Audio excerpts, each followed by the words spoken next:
Hey guys, welcome back to a brand new video. We had to make the Trevor Chalobah video. We had to do it. So let's talk about that. It's interesting how things stand at Chelsea. He has been with Chelsea for a really long time. In one of my previous videos, I called him Mr. Lucky for Chelsea, and it's almost every time he plays for Chelsea, we don't tend to lose matches. And in this last 4 or 5 years, it has been very critical for Chelsea because we are not a top team anymore. So we need a bit of luck, and Trev gives us this luck. By saying all that, as much I feel that he has been part of the team for so long, he started off when he was just 7 or 8. I know if we have to move forward, we have to think about the key things in business. And I guess, though as much as I like Trev, the thing is, this is something we have to think about. He's not the first choice. He's not the best centre-back at Chelsea. Many people argue about Toshin. I think Toshin would be the best defender for Chelsea this coming season. He was very good at Fulham, and that's the reason he came. And you have Colville, you have Fofana, you've got Badiashile, you've got Disasi. So, it's pretty much stacked up. And if you understand that the new regime, this is the new regime, the Clear Lake team, and the old regime, the Roman Abramovich team, is completely different. So you have to understand that all the players who were bought by Roman Abramovich's era have been slowly phased out. If you look at Thiago Silva, they could have still given him one more season. Not that he was growing any younger, he was 39 going to be 40. But still, he was still good enough. And they could have given him a season, but they didn't. They don't want the older players who were signed by the old teams. They have a new philosophy. They have maybe a new, a software in their computers to see which players are the best, and they can recruit them at a very lesser price for a longer contract. And they don't want to give out shorter contracts. They want to buy younger players. There are lots of reasons I'm doing business. This is a football club, but you have to understand this is still a business. Yeah, we'll wait for it. So this is still a business at the end of the day. And when you put your money in it, whether you loan it from a bank or whether it's your own money you're putting into some business. If you have done that in your life, you will understand what I'm saying. That it's not easy to do business here. If you look at in the past, we have certain players, Thibaut Courtois, Romeo Lukaku, who have actually taken us for granted.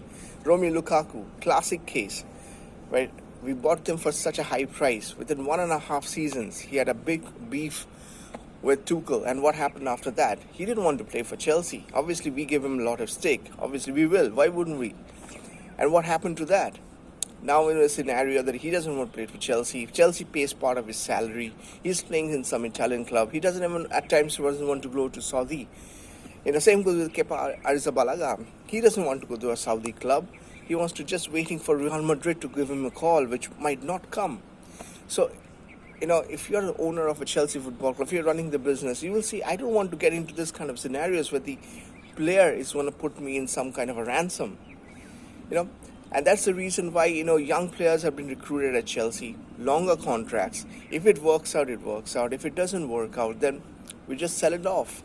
I understand Trev has like a 4-year contract, but he is surplus to requirement at this moment at Chelsea. He doesn't feel good, but it's part of business. He's still very young. He can go to a different club anywhere, whichever club. There are clubs like Leicester, Everton, Crystal Palace. I think Mark Guay might go to Liverpool. If that happens, then maybe there's an option for Trev to go there. He can go to somewhere like Brentford if there is an opportunity for it. He might have to take a pay cut. He's getting 50 quid, I think 50 quid a week salary, which is pretty decent salary.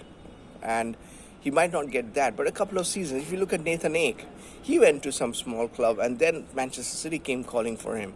So you have to look at, he's still a very young player. He can still go for a couple of seasons and then come back. Maybe if he does well, if he can put his head into the game, in a couple of seasons, he might be in a bigger club.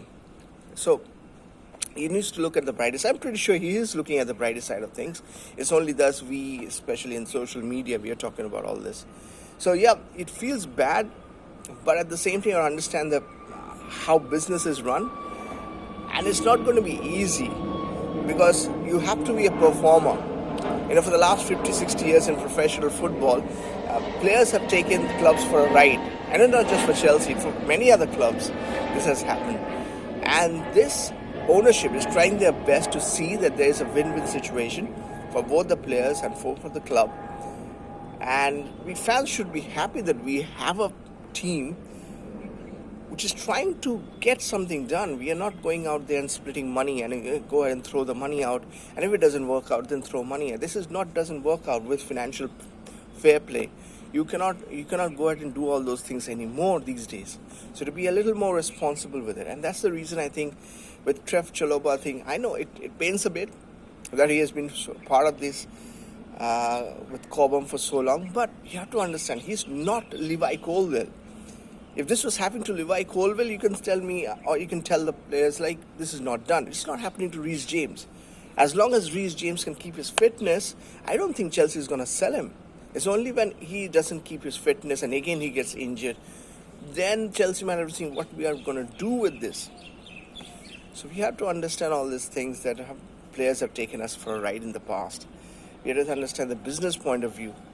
And hopefully, I really want Trevor Chalobah to do well, like what Mohamed Salah did, what KDB has done. He'll come back strongly. Even Nathan Ake in that matter. He's done pretty well with Man City. Right, so I hope Trevor Chalobah can get through it, get a good club, and go out there, play really good football, and in a couple of years we'll say, wow, what a player he was. Why should we let him go? But anyways, as of right now, I think his time is coming in. A lot to Conor Gallagher also. I think Gallagher will also not be featuring for Chelsea in the coming season. Atletico Madrid, Spurs, we'll see how it goes. But let me know, you guys, what you think of this situation. I know many people who don't like the whole situation, but that's the way it is. You can't always get the best things done for just because you like it.